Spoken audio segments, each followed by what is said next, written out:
Folks, welcome back to So Bad It's Good, presented by Betches Media. Today, we have professionals with us. We have two of the hosts of an insanely good podcast that you are probably already aware of. But if you are not, let me turn you on to this podcast. It is called Even the Rich. And basically, they are telling stories of kind of family dynasties in history with a pop culture spin. So, you know, they've covered everyone from Jay-Z and Beyonce to the Kardashians, obviously the main family dynasty, the Kardashians, but even they're on like the third part of a series. I just listened to the third part today of Snoop Dogg and Martha Stewart, the greatest dynasty in history. They also have a new podcast I want to turn you on to called Even the Royals, about a topic that I am so not familiar with, but it actually keeps intercrossing with pop culture over the last decade, with all of the royal stuff out there. But ladies and gentlemen, let me introduce you to two of the best, Brooke Siffrinn and Aricia Skidmore-Williams. Welcome to the show. Hello. Hi. Such a lovely introduction. I know. Can Listen, we I could bring keep you going. everywhere? Just you know what? go I into feel a room like before we get there. I feel like it's not my podcast anymore. It's just the introductions that I'm good for. And then you're going to see the quality is going to drop way off right now. We gotta won't let market that it. happen, Ryan. Okay. Well, and just if you are listening to this, I want Brooke, will you say, hi, I'm Brooke? Hi, I'm Brooke. That's Okay. Brooke's voice. And Aricia, you say hi. Hi, I'm Aricia. Okay, so those are the voices, folks, just so you can differentiate up top. Now, Even the Rich is just this gigantic juggernaut of a show for Wondery. How did this even start? Was it your concept? How did this even begin with you guys? And how many episodes thus far have you done? Oh, So no. some of these questions I don't even know how to answer. So this was actually a Wondery original idea that the Hernan, who actually started Wondery, it was his creation, his idea, and they posted an audition for it. And I sent it to Brooke, and we were like, this is us. They were looking for two female comedian friends to talk about essentially pop culture. Or like family dynasties at the time. And we were like, we do this already for free every day. So maybe we should audition. And we ended up getting the part.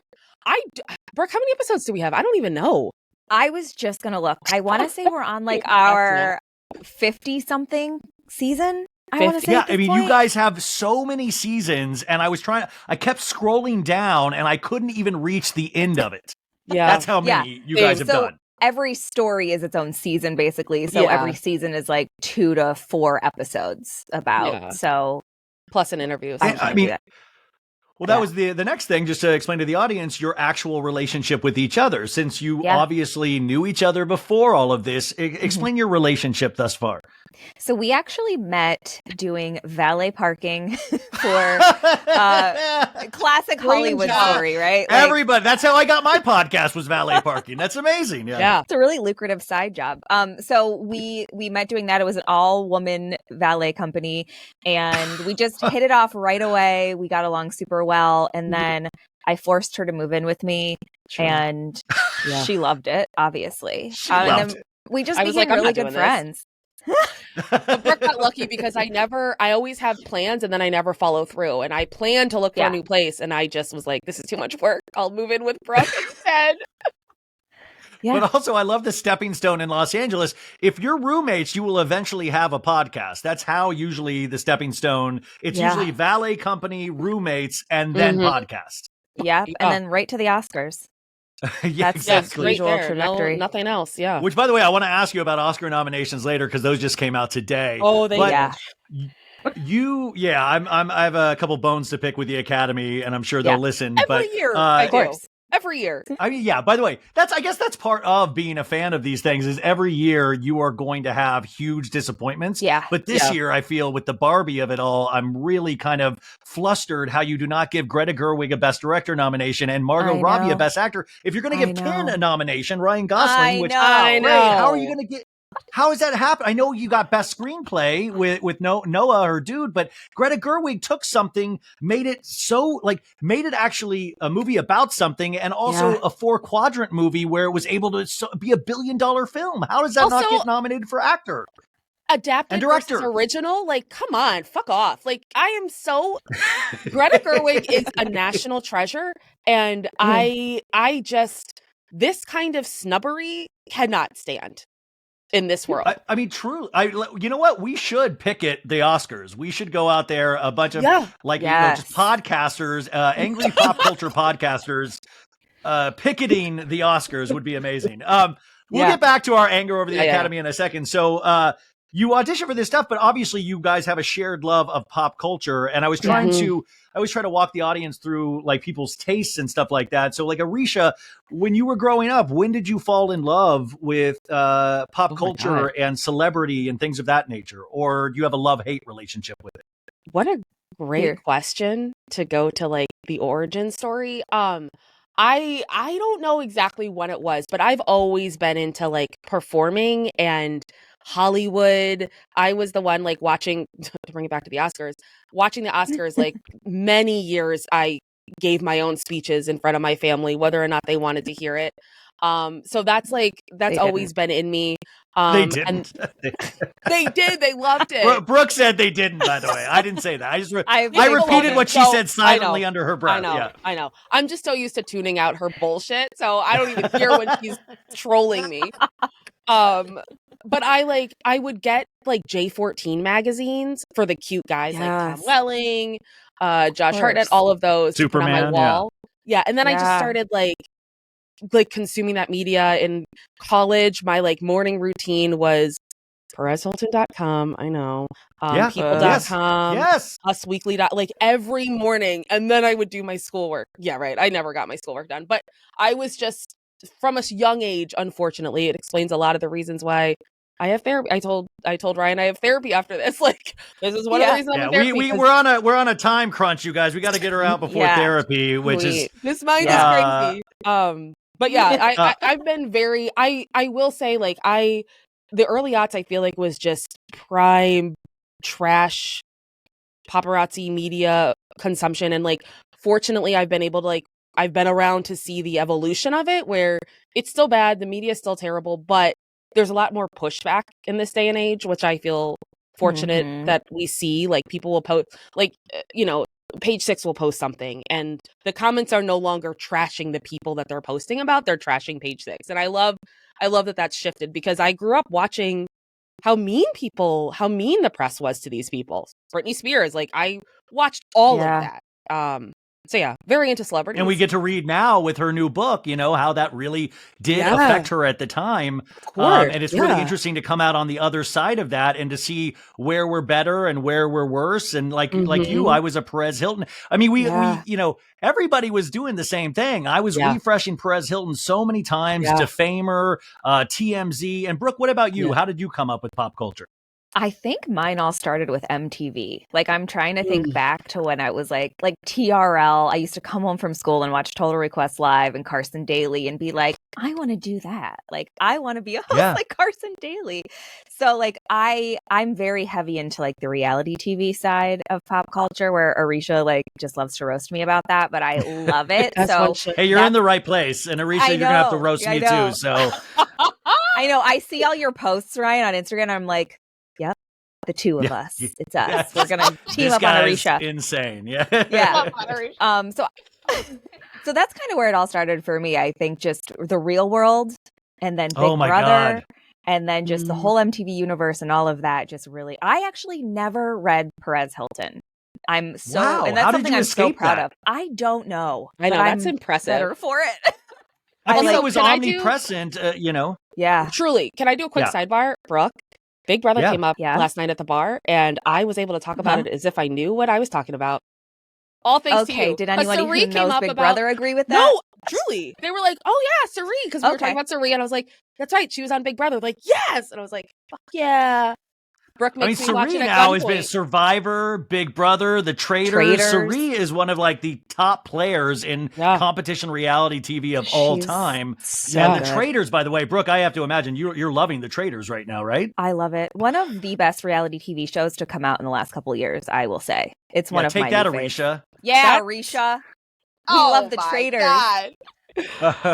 So how do you actually, Ryan, I got a question for you. How do you feel about season 2 compared to season 1? Like, do you like it with all of the reality stars, or did you like love it it. kind of I half actually and half? I do love it. I feel like it really, I think it course corrected a couple of the things in the first season with, I think, lean into these. Like, lean in. You have so many great characters to choose from reality, and Big Brother, Survivor, like, I love that kind of meld, the housewives. And I think it almost helps that you don't have the normies, because sometimes that will like throw suspicion. I don't know. I actually am really enjoying it this season. And I love the release plan where they kind of put it all out in 2 big lumps, and now they're doing one a week. And we've got to get people excited about pop culture and TV again. We got to get, because sometimes now you'll see, and that's what I love about your show, is that you're able to do these multi-part episodes that show people why they should be excited, what they meant, these people and dynasties mean in terms of pop culture and the history behind it. And I love that we are in a day and age where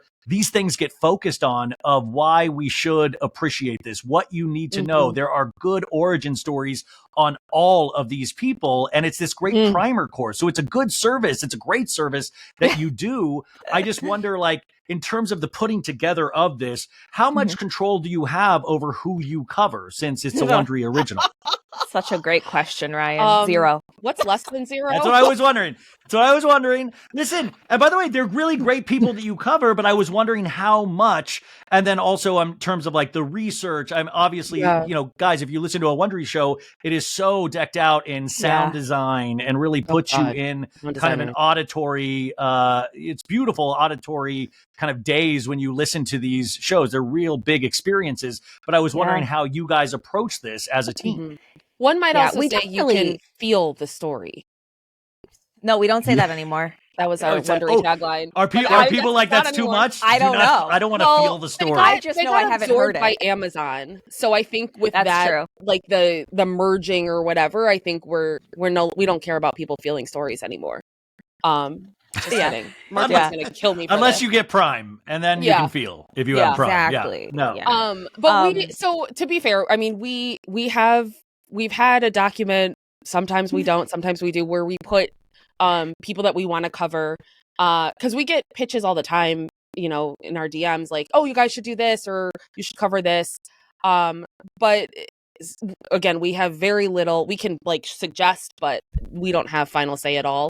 And it kind of, the requirements for a story that we cover is like, they like have to figure out the art, because like, I mean, everyone's lives are so complicated, and it's like, how do we want to tell this story? There has to be information out there, like actual information.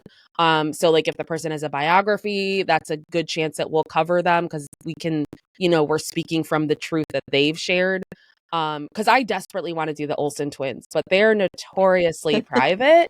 I know it's so hard to get information about them anymore. I was reading John Stamos's book, and it was like you just get little pieces of information from other people's autobiographies. So I have to befriend them, become part of their fashion empire, and then get them to let me cover them. So it's a long game, but I'm going to do it. Exactly. Yeah. So I mean, you guys work obviously a script. They're choosing people, and then you're bringing your special sauce to it. Which obviously is really successful, and that people really love you guys as a team. I just, in terms of your pop culture knowledge, what you're able to bring to these shows, and I think that can't be, that's something undeniable. I think you guys are so good at like kind of bringing, still like making you guys shine through, because you are walking us through this, and you're very what I call reliable narrators. We trust you. And that's what I mean. It's a concept I usually coin in terms of reality stars, is you need one sane person. But I feel like you both are, until talking to you right now, I thought you were both very sane people, trusted to take us through stories. Come off, thank God. Now you know the truth. Exactly. That's actually really sweet. Yeah, I mean, we are so lucky to have an amazing research team who puts so much time into these stories, and then we get it, and we kind of go through it, and we put it in our own voice and kind of make it more us. And it's just like such a collaborative effort. Like, if you took one piece out, it would just all crumble, you know? So it is. Well, when you're reading through these things, or even like the Snoop Dogg Martha, series that's airing right now, I mean, I have to imagine you're going through this and you're probably surprised at some of the information that the researchers are finding out. And I'm imagine this happens with every series you do. Are there a couple of ones like right off the top of your head you're like, I can't believe that I didn't even know this about this pop culture story? I think the one that comes to mind immediately was Whitney Houston and her relationship with a woman. And I was like, how did I completely miss that? I mean, I guess I would have been fairly young when all of that was going on, but it's just never I'm very young, Ryan. I don't know. Talk about it on TRL. Yeah. No, that didn't come up. Carson actually. Daly did a 3-part Whitney Houston with a female series on TRL. You must have been out that day or that week. I was too busy headbanging to Limp Bizkit, so I missed that part. But that's very brave of you to admit out loud. That's thank amazing. you so much. This isn't the first time I've admitted it. I had a sore neck the next day. I'm like, I'm a child. I shouldn't be this sore. But Wait, real quick, a good Limp Bizkit fact that a lot of people don't know. Ooh. Do you know that Fred Durst, the lead singer of Limp Bizkit, it was really good friends with Ben Stiller and actually was at Ben Stiller's bachelor party in Vegas and on the Limp Bizkit album Hot Dog and the Chocolate Flavored Water or like whatever, the Chocolate Starfish and the Hot Dog Flavored. Yes. Thank you for correcting me, Brooke. He shouts out Ben Stiller on one of the songs. He's like, my main man, Ben Stiller. Like it's in one of the songs. Saying that rings a bell, but I didn't know any of that. That's amazing. Yeah, isn't that crazy? Wow. Yeah. Deep dive that relationship. That is a dynasty right there. Yeah. I would love to do that. No, but you're right about the Whitney Houston thing. I mean, that is something that I think her team also kind of purposely kind of buried a lot of that. And then we had the Bean Bobby Brown reality series, and obviously Whitney went through a lot of different phases. But unfortunately, in her passing, a lot of the actual truth of Whitney Houston comes out is that she was in love with a woman, had a good, it's very interesting. We have to give Whitney Houston props for giving us Show Me the Receipts, because we're still using that till today. And we will use it till the end of time. We will. Shout out to Heather Gay for that as well. Aricia, what about you? Any big shockers that you found out through the course of doing this show? I mean, so many. I think every arc there's something that I'm like, oh shit. But Paris Hilton, who was that the beginning of last year or the year before? I don't even know. But just like what happened where she essentially was kidnapped and taken, what was it? Provo, the wilderness retreat. Provo Canyon. And just that had happened. I mean, that was around the time that she had like come out with that story. So it was out there, but I hadn't really learned about it or read into it. And it was just, I mean, she's, I have my issues with her, but I won't deny that she is like a very talented person who's persevered through a lot of crazy shit. Yeah. I think she's the person I did the most of a 180 on in terms of my view of her after covering her, probably. Yeah. It was that YouTube documentary over pandemic that I remember going, I had no clue about this because I was talking about this on the show a couple weeks ago of like, that Brandon Davis video when they were trying to get him to hide and the odds of like fire crotch. And Paris was right next to Brandon Davis giggling and she had a lot of problematic behavior. Yeah, she did. But she was so young, and then a lot of people forget about pop culture context of like, she was kidnapped from her family. No, I mean, her family hired people to take her away. Like there is this series of traumatic events that you find out in retrospect that change your views.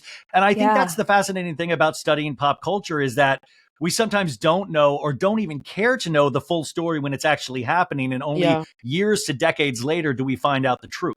Yeah. Yep. Well, that's why, that's what this show I feel like really does is, especially like for someone like me where it's like I grew up just reading all these headlines like Britney Spears, mental breakdown, all of this stuff. And we try very, very hard to like go past that. And it's like and especially like in celebrity culture, when you're a celebrity, you're almost not human to people. Like people just forget that at the end of the day, they own you. Yeah. And it's just such a weird culture. It's a very weird culture. And like to have been a part of it, I mean, I'm still a part of it, but like to like grow up like consuming it and just the way we treat celebrities and like this expectation of like being able to access them. And it's like people will post a picture, like, a gossip or whatever will post a picture of somebody on a red carpet and the comments will be like, that dress looks hideous. She should not wear that. And it's like, the fuck? You would never say this in real life to somebody. Like, somebody comes out, you're not gonna be like, you look like trash. And it's just so weird that we like have seemed to like completely forgotten that at the end of the day, this is another human being. Let's treat them like that. And our show really tries to honor that, I think.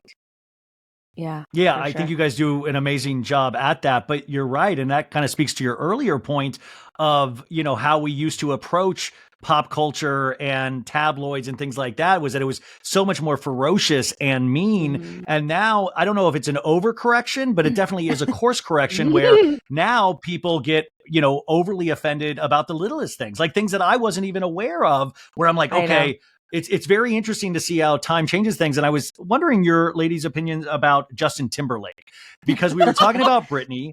Justin Timberlake is going to be the musical guest on SNL. He's had a big launch of his new album, his new single that's coming out.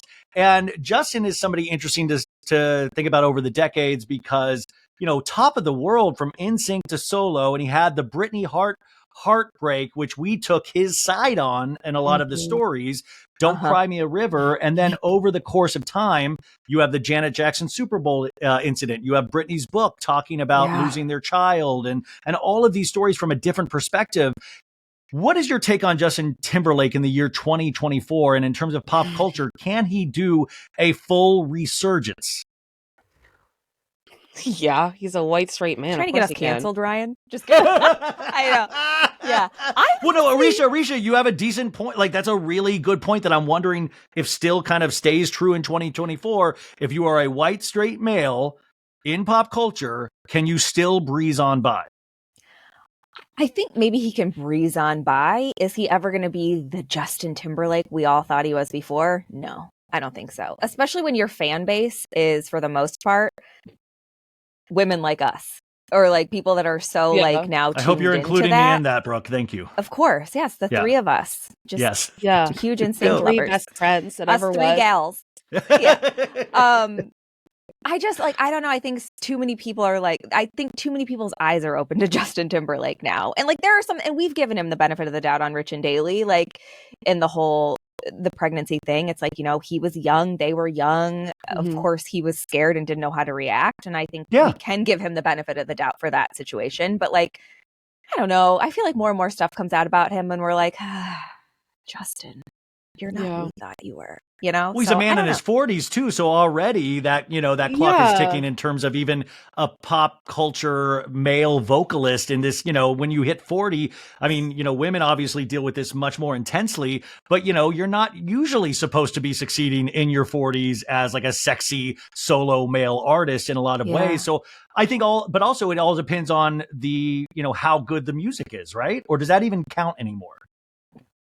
I mean, turn on the radio. You tell me. Song. I hate that song. It's so stupid. That's all I can think of. It's for children.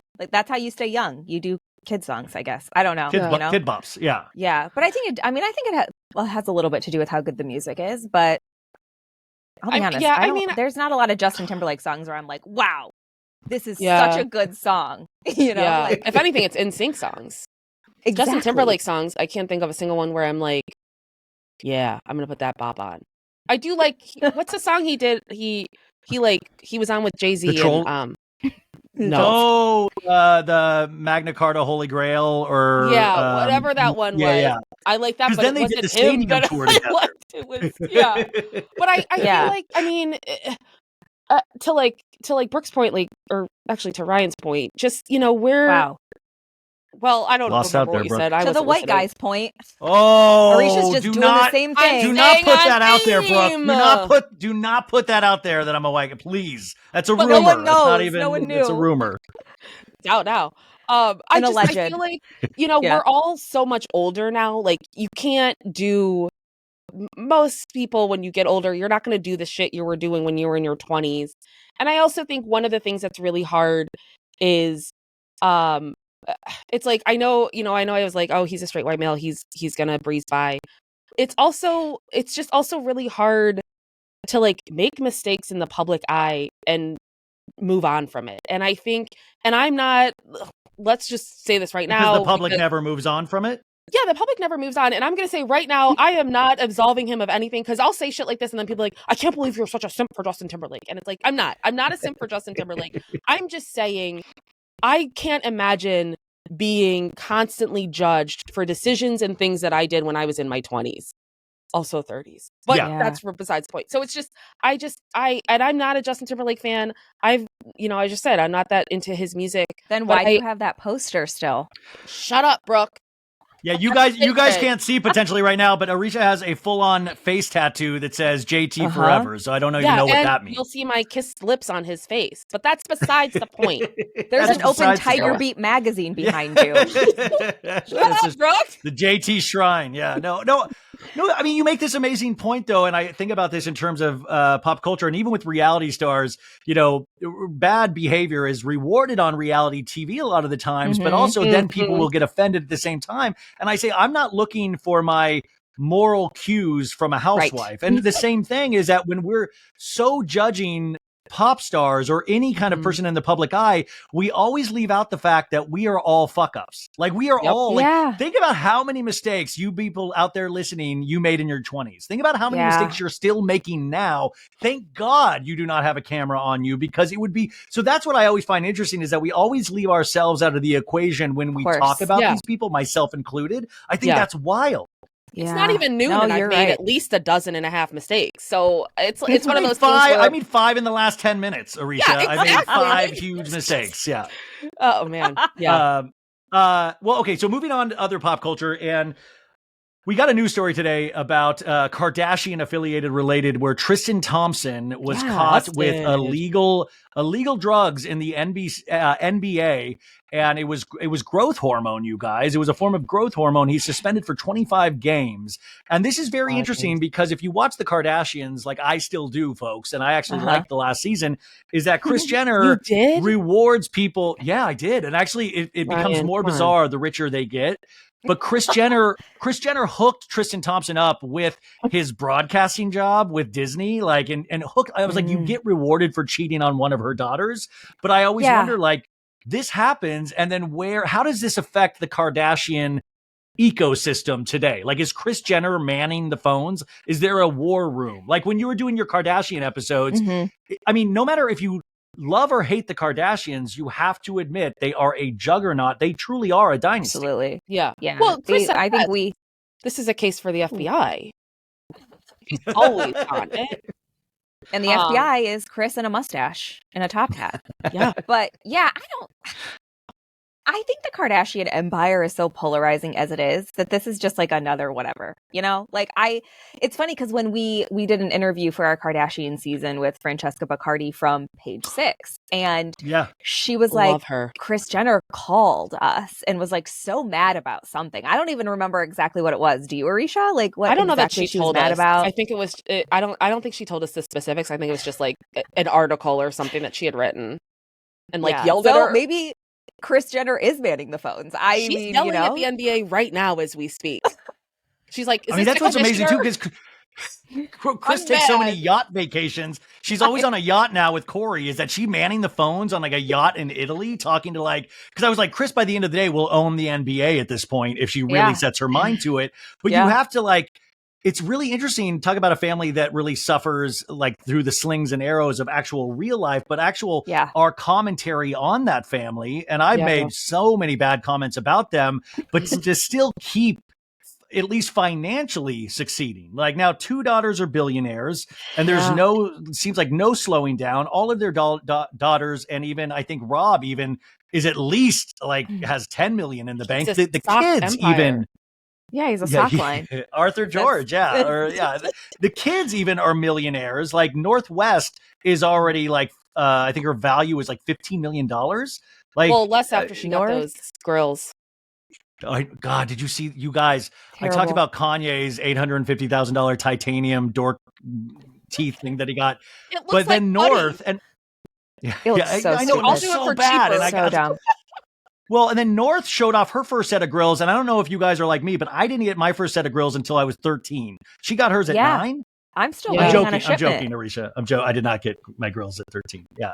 No, it was 12. Right? I mean, that's 12. When I got mine. Yeah, it was 12. It was on the cusp. It was cusp. Yeah. Except yours were braces. I just think not I yours, never Rachel. got braces. I know you didn't get braces. I know you have never had braces. Braces club. We never had braces. You never had braces. That's how we became friends. That's the real beginning of our friendship. No braces, no glasses. I think North is going to be a nightmare someday. Like she's on track to be a nightmare. I always have to be really gentle talking about North. I know. But no. Brooke, you're right though. Like everything, we're always being gentle, but like also she's out there on one of the episodes commenting on like the Met Gala looks. Like, you're a loser. I was like, who's encouraging and also who's putting their daughter on TV saying these things? Because you're going to get like people like me enraged at a little girl. How bizarre is that? I know, and that's the thing. Like, I remind myself, kid. Because I have two nephews, and one of them is a little bit younger than North, and it's like, if anybody ever said anything, I would cut them. And so it's like, I have to remember, like, at the end of the day, North is a child, and I need to direct my irritation to her parents, because the parents are responsible for a child, and it's like, it's so hard because there's so much Kanye in her and the way that she behaves, and like letting her be like her being like snarky and shit. It's just like, okay. And it's like, I get it. We got, give kids space to be who they are and like learn, but it's like there have to be boundaries. And when you have essentially limitless wealth, there are no boundaries. Like that quote, I'm sorry, I call bullshit. That quote that everyone just lost their shit over when North had her first interview and she was like, that stuff's expensive. It's like, the fuck it is. Her mom was like, talk about things being expensive so it seems like you don't get everything handed to you on a silver platter. It's like you're getting into a Bentley. Like, you have a child-sized Bentley. Nothing's expensive for you. Like, don't even pretend. Like one day North will bully me. Like, I have no doubt. Like North will bully. Sure. North will bully all of us one day. Like, and that's the thing is that like, I'm like, she's just a girl. Don't let it upset you. But like, I know she will make me cry one day. Like she will. But I think the Kardashians are so fascinating to study in terms of pop culture and American dynasties and pop culture, because for all intents and purposes, they shouldn't exist, yet they do. And we see them keep like failing upwards almost. And like Kim is, now made a TikTok video last week flaunting her wealth of, I'm Kim Kardashian. Of course I have like $1 billion diamond ring in my office. Like it's wild. Green. And I do, but I do wonder, we're in uncharted territory. And if you study pop culture, where do we go from here? Like, where do we go in the year 2024 for a lot of these institutions like the Kardashians? Do you have any predictions? That's interesting because we were talking to somebody else about this, and it's like, if Kim Kardashian were to write a memoir, would anyone read it? Because what new information could there possibly be? Oh, that's great. And it's like, it's true. Like, how much of their lives can they really show? How long can it really go on? But I think they're also extremely smart business people. Hugely smart. And they've got these empires now, it doesn't even matter. And people are buying it. So I am sure they're going to write a memoir if they haven't already, because and this is why I'm like, I don't like the current Kardashian show on Hulu, because it's so clearly so calculated. Like, at least before when it was on E, there felt like there, certainly in the beginning, less towards the end, it felt like there was a little more authenticity about what was happening. And I know it's reality, it's never actually fully real, but now it's just like, it's so clearly, they all know, they're all like, I want to say this or I don't want to say this. Like, there's nothing where they're never saying anything they don't want to say. And it's just like, so it's like, I'm sure they're withholding things that they're going to say for a memoir to make money off of that. And I get so irritated because every post about the Kardashians has hundreds of comments like, I'm so sick of this family, I'm so sick of them. And it's like, and yet no one is, because we wouldn't still hear about them if that was the case. Like, they are still bringing in. And it's like, so as much as people complain, people are tuning in, people are following them, people are engaging, so it's like, it's one of those things where it's like, I guess it's a vocal minority that's like, I'm sick of the Kardashians, because the numbers don't lie and people aren't sick of them, apparently. Well, I mean, to be fair, they don't announce ever streaming numbers on Hulu, so we don't know really what those are. So it's really interesting how they've kind of cloaked it. And by the great thing about taking it off of E and putting it on Hulu is you don't have to release those numbers, because what we do know is that Keeping Up with the Kardashians kept syncing every year-to-year ratings. So it's interesting that it can be one big commercial. But I've always said with the Kardashians, they would have They would win the Emmy every year for best reality show if they actually put their real unscripted lives on, because they've had everything happen to them. And, and unfortunately it goes through so many edits with all of the daughters, Chris. Yeah. So we only see this kind of cleansed version of their actual lives that's trying to make it aspirational, even though at this point I wouldn't want any of those Kardashian lives.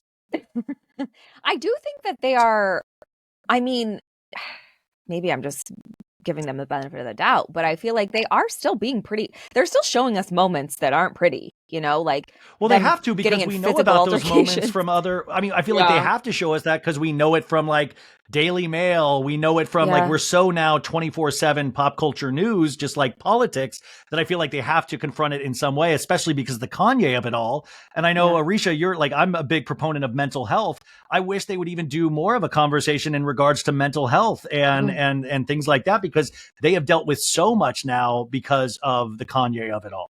Yeah.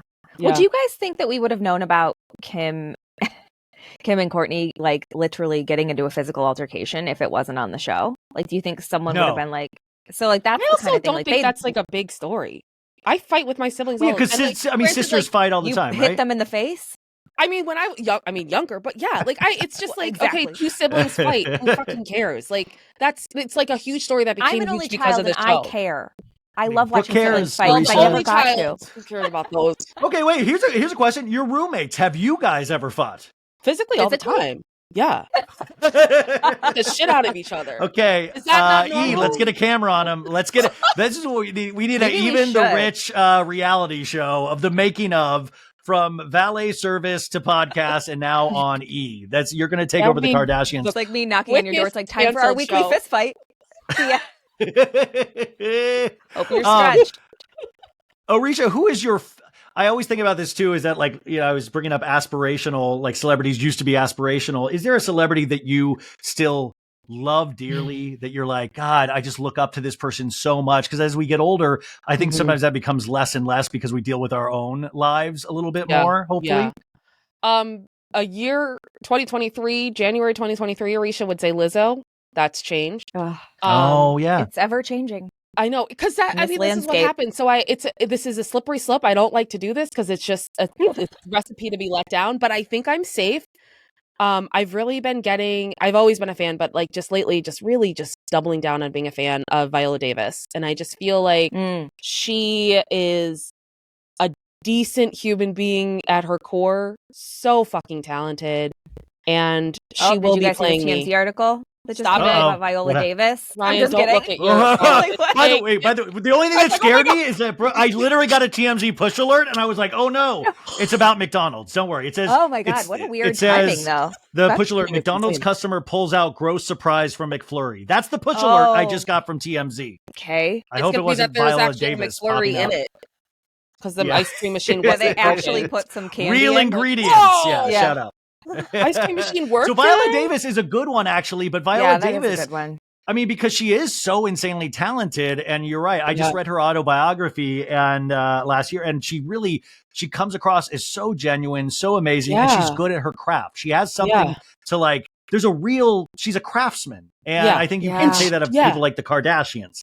Right. Yeah, and I'm always going to be here for somebody who genuinely had to work to get to where she is, and because she was like essentially born into poverty. Like she really struggled and earned her way there. And it's like with the Kardashians, and it's one of those things where it's like I try not to compare because everyone has their own journeys, but we have to remember, it's easy to build wealth when you start with a ton of wealth. And the Kardashians, like, what was it? She got like Kim got like $100,000 for something. And it's like, it's so easy to like try and fail when you have such a huge net.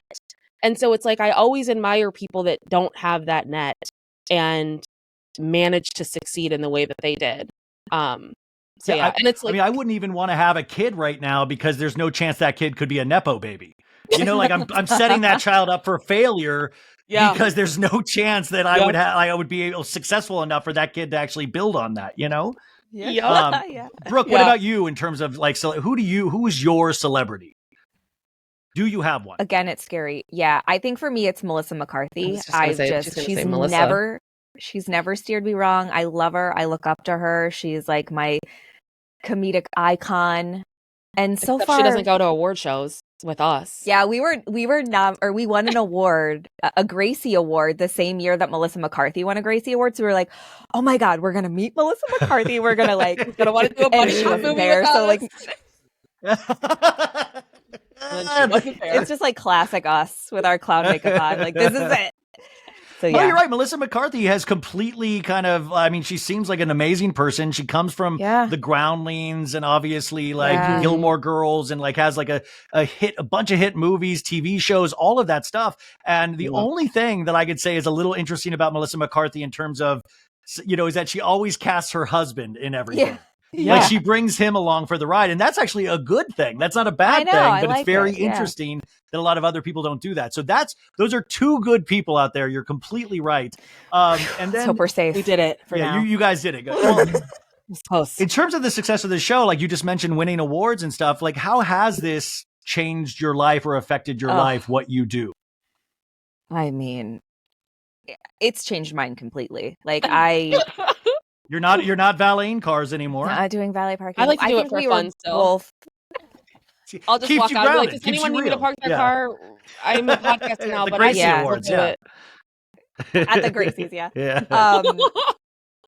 like I think we were both, and this is obviously very true of LA, you kind of, when you're a creative type or a performer, you get into like the gig work economy and you're like, doing valet parking, you're waiting tables, you're bartending, and we've done all of those things. Transcribing audio. We've had so many overlaps in our jobs. It's actually wild. It was the worst job, Ryan, where it was like, you know how you can be like, hey Siri, send a text message. Oh wait, Siri, listen to me. Shut up. Of course you can say that, and we would literally transcribe those like they were called like utterances, and I would time myself to see what my hourly rate was, and because it was so fucking complicated, it was like $7 an hour. It's like, I can't do this. We both quit. Yeah, I lasted like longer than you couldn't have imagined. Longer. I try to explain to the audience, even coming out to Los Angeles is you don't even realize until your first decade out here what a pipe dream it really truly is. Yeah. And then the way that the universe or whatever you believe in will push you in certain directions, like starting off as an actor and then going to like you just never would have imagined, because you guys could never have imagined that you would find success in podcasting. No. Well, it's weird. We were just talking about this at our sleepover last week about how just like the weirdest things that have happened in our lives is how we got here. Like there's just like, basically I was like, for me, it's like I can trace it all the way back to when I first started taking improv, which came from my first breakup in 2011. Like just like the things that happened in that sequence of events that got me here. And it's weird because I think one of the question that I think I get the most is like, well, how did this happen? Like, how do you get here? Yeah. And it's like, I don't have a good answer. And it pisses me off that I don't have a good answer, because I was the one asking this question and being like, I need to know how to get to where this person is. And it's like, absolutely, we work really hard, getting the opportunities and seizing them when they come, but also luck. Like, I think luck plays into so much success. Everyone's success, luck is a factor, and you can't manage that.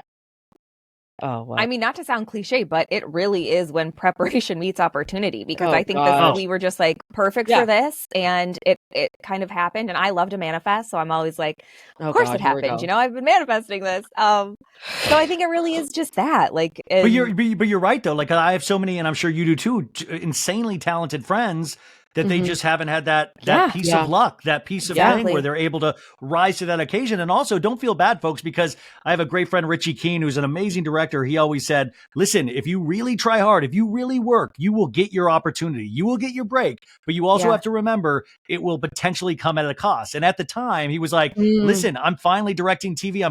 But I don't have a relationship. I'm not married. Yeah. I'm not this. Like, I've suffered in other ways to actually, and I think that's also interesting to have that perspective on this, but it is such an interesting journeyman career of doing these things.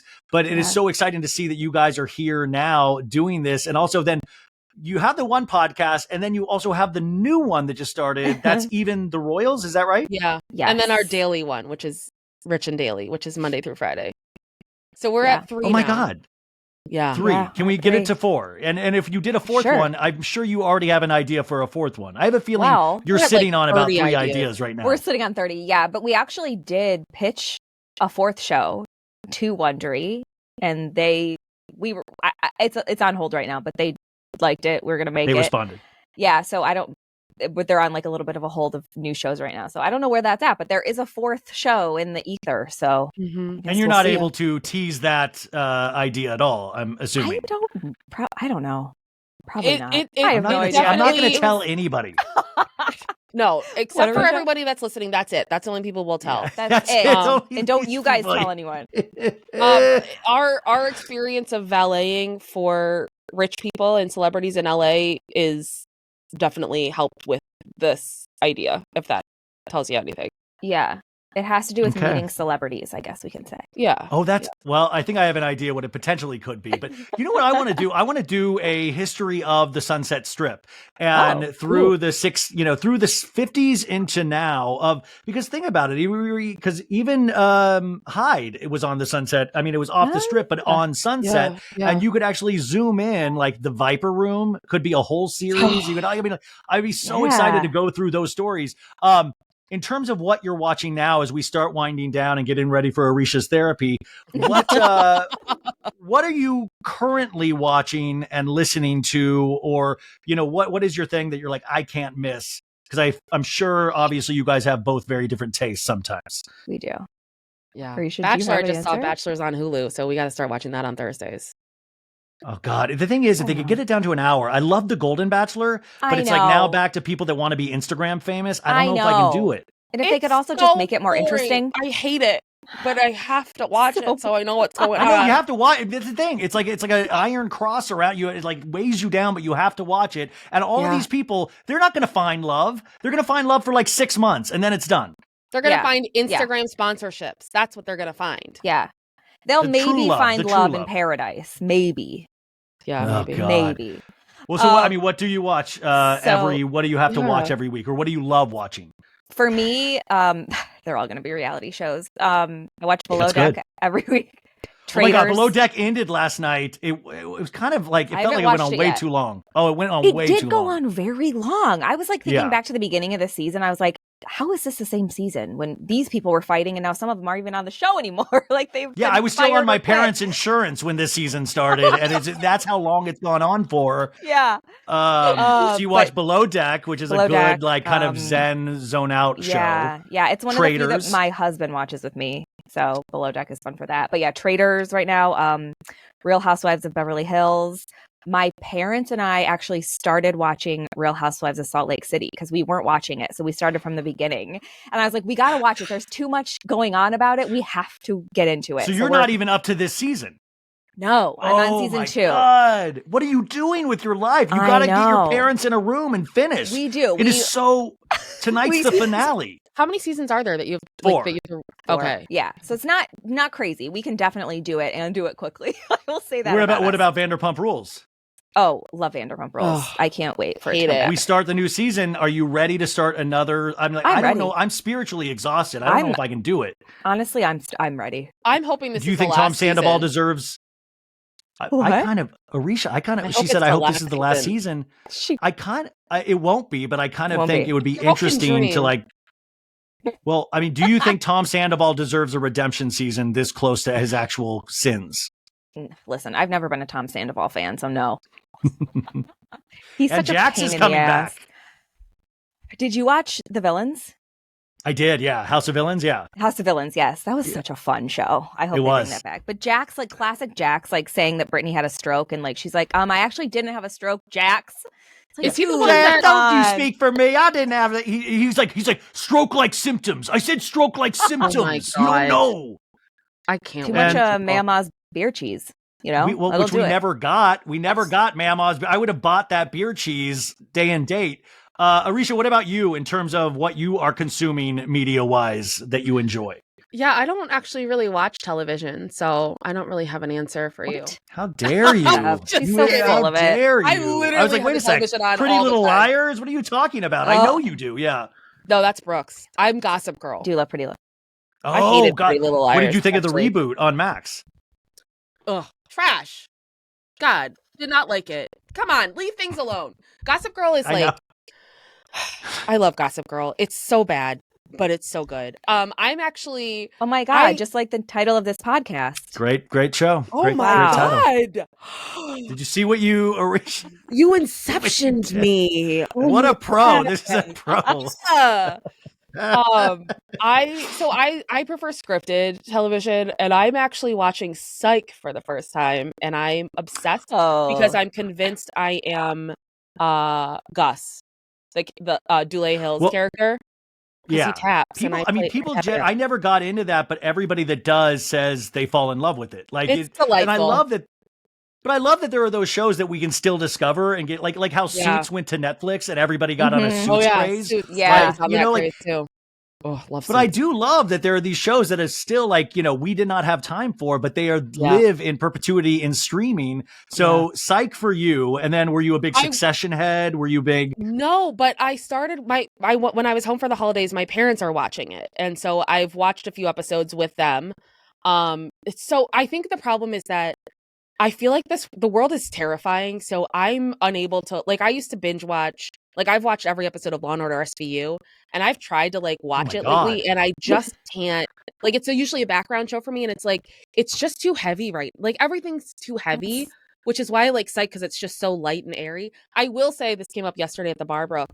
Are You the One on MTV? If that comes back, that's a show that I watch like every season. Oh, I love Are You the One? My friend is what happened to those girls? Which I got to talk to you about. Well, what happened to those delightful shows like the Pimp My Ride and Next and like those kind of light breezy MTV shows? We got to bring Room Raiders. Room Raiders, yes, exactly. Parental Control. Yeah. I was like, somebody coming into your bedroom and like going through your underwear drawer? Like, what? I long for days of those MTV shows. I mean, but you're right. The world is so serious. So it is interesting to try to piece together something of joy in media out there. Well, anyways, I hope you guys will come on again, because this was just fabulous. Yes. This went by way too quick. We should do it again when I don't have therapy right after. Talk all day. You guys can be my therapy. I have therapy later, so this is a big therapy day. So, folks, they are omnipresent. They are everywhere. You have so many options to get them as part of your daily lives. You've got even the rich, even the royals, and then you have their daily podcast as well. And how do we keep up with all things Aricia and Brooke? How do we do that? Is this the time to officially drop our website for the first time? We actually finally got a website going. Oh my God! This is a big moment for the show to be able to drop this information. I don't know the URL. Is it almostfameless.com or almostfamousla.com? Okay. Almost Fameless. Almostfameless.com. Yeah. Our website. I'm gonna go there right now and see what this is. Like 404 error code can find access. Okay, it's there. This is there. It's wow. Look at this. It says home, about, shows, press, shop, contact. Yeah. This video will probably be up there when it comes out. You know, we'll put links to all of our stuff and all of our shows. You can follow us on socials. You don't realize how big a website actually is, because it takes so much effort to actually do a website. And this actually Ryan. We tried to do it on our own. And then one night we were like both trying, and we looked and we're like, we can't do this. We got to hire someone. We are so out of our depth. Well, this was a true joy. Thank you for making this easy on me. And you guys really go support them. You probably know them already, but if you don't, I think they're a great addition to your listening routine. And just try an episode and see if you like it. I think you definitely are, but I really appreciate all of your time today. Oh, thanks Ryan.